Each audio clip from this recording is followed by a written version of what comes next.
Trent Williams signed a 5-year deal, $66 million in 2015. He's got 2 years left. He's going to make, I think, 11 this year and 13 next year. So he's got about $24 million left with 2 years. Right. Skins are having their mandatory mini camps for 3 days, today and tomorrow. And he was not there. And he wants a new deal. Apparently his agents made demands. Yeah, his agent says we want a new which is pretty strong. Now, I heard a lot of talking about it. Yeah. Ballsy for Trent. I heard the JP, talking about it, and was reading on Twitter. JP. I guess the general consensus is, look, we all know how good Trent is, and we all also know that he's been injury prone these last few years and hasn't been able to suit up. So there's a lot of mitigating factors. He's had suspension issues too. Right.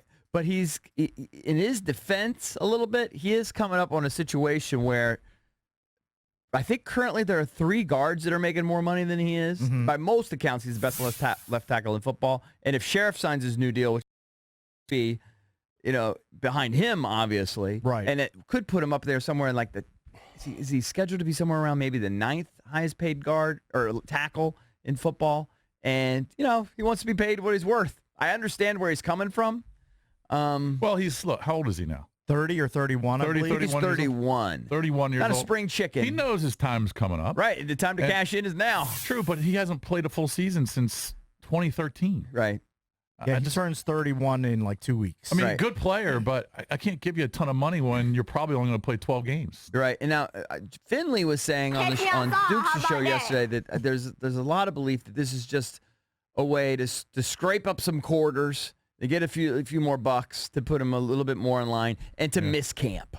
And just miss He camp. doesn't want to be out there, right? Yeah. He's not going to pull, at least the general thinking is, he's not going to pull a Le'Veon Bell or whatever and just blow off game checks. No, he won't. He's not going to do that. Yeah, do you think he has one more big free agency apple bite after his deal is done? I don't think he's got a massive one. one. He's 33. Not at this sort of money. No, right. no. Not when he's 33. Like he'll re-sign somewhere, but I don't think any team's going to outlay a ton of cash Right. for a 33-year-old But guy he's with looking injury at issues. the team, and he knows how valuable and important he is. Yeah. They just drafted a rookie quarterback. Tyne Secchi's gone, right? Yep. They've moved Eric Flowers, who's just a disaster by all accounts, to tackle right now. The guy they drafted last year, Christian, he's still coming back from an injury, so he's a huge question mark. So he kind of has the team over the barrel in that sense. I can see giving him a little bit more money, but you can't break the bank for him. You just, like I said, you can't count on him for a full season, and then his age is a factor. I agree with you. But this is the part of the business. Part of the business. Yep. And somebody was getting real pissy. And he knows that his window is starting to close a little bit when he can cash out. Right? Somebody was getting real pissy with me on Twitter, and they were like, I can't believe, a lot of people have the opinion, and I generally have this opinion too. You sign a contract, you honor it. And they were saying, in the real world, that's how it works.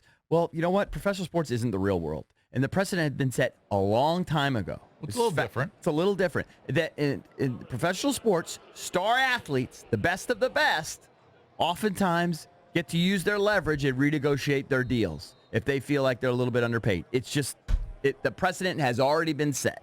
Yeah. So I'm not saying it's a great thing, but it is what it is. The professional sports world is different than the rest of us. A lot of people don't agree with it, but it is what it is, like you said. Look, the Skins can call its bluff and say, oh, sorry, you signed a deal. We got 2 years left. Maybe after the 2 years, you play 2 full seasons. Because let's be honest. We might give you some more. Is he really going to sit out and miss game checks? No chance. No, it's impossible. There's no chance Trent Williams is going to hold out. He's not going to miss those fat game checks once September rolls around. Dan might like the kid. They might like each other. They might have a good understanding, and maybe they give him an extra couple of years and give him some more.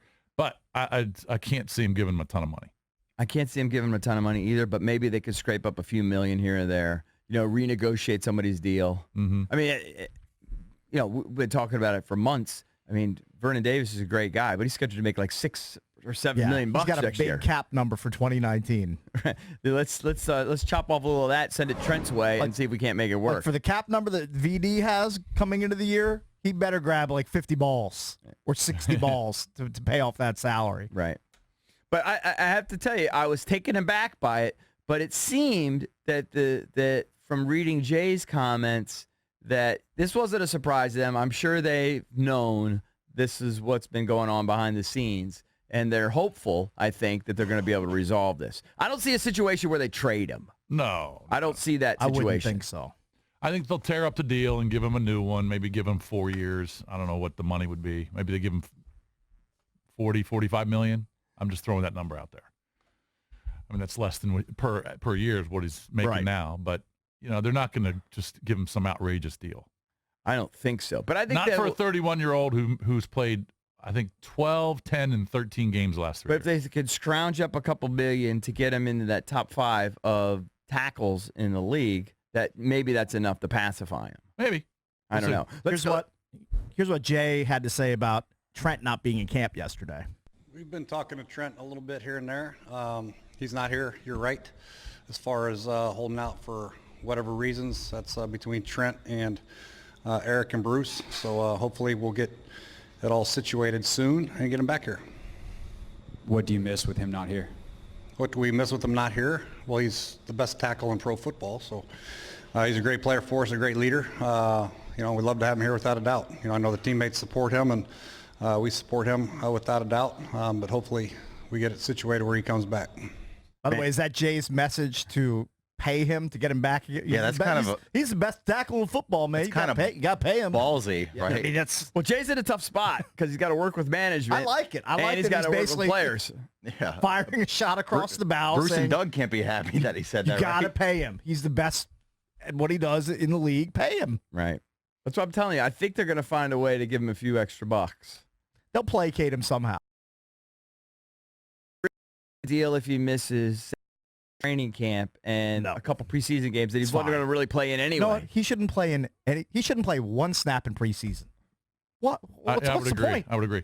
I mean, get him in shape, get him through the paces in training camp. He doesn't need to play in preseason games. Why don't you hit clip number 4 there, Valdez? Gruden's still talking about Trent.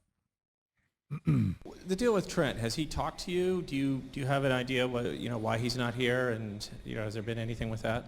I talked to him a little while ago, and Trent's, this is personal between him and his agent and the organization, and we'll handle it accordingly. But Trent knows that we all want him back. I want him back in the worst way. I know his teammates want him back in the worst way, but at the end of the day, there is a business side of pro football, and that's what he's about right now. So we'll find out what happens. What other follow-up to it? He doesn't sound too nervous to me. I'm telling you, I think this is going to get worked out. He doesn't sound too nervous. But he's definitely putting it in management's. He's throwing the ball right in their court, saying, "You guys have got to get this done. Figure it out." He says, "I want him back. Teammates want him back, and he's the best player at his position in football. So let's find a way to get this done." And I know that there's a large contingent of people out there that are pissed at. They live up to the and you're right, but. Contracts get redone all the time. They get redone all the time. You should always, if you're a worker bee drone, like everybody in this room, and everybody in that room, you should always side with the player. Exactly. Always side with the player instead of the multi-billionaire owner. It's almost always my default. Are there a bunch of multi-billionaire owners listening to us on the other end? Maybe. I don't think there are that many. There can't be that many. There are a lot more you're drones. thinking of one. Yeah. One Dungeons and Dragons nerd. Yeah. Okay, because people aren't siding with the owner; they're siding with their loyalty to the team. Yeah. Okay. Nobody cares. This is what the Redskins fans should know and understand. He's going to play this year. Right. I think he's going to play. He's going to play. They're going to figure it out. They're not going to trade Trent Williams. They're going to scrape together some money to try to pacify him and get his ass out on the field. All right.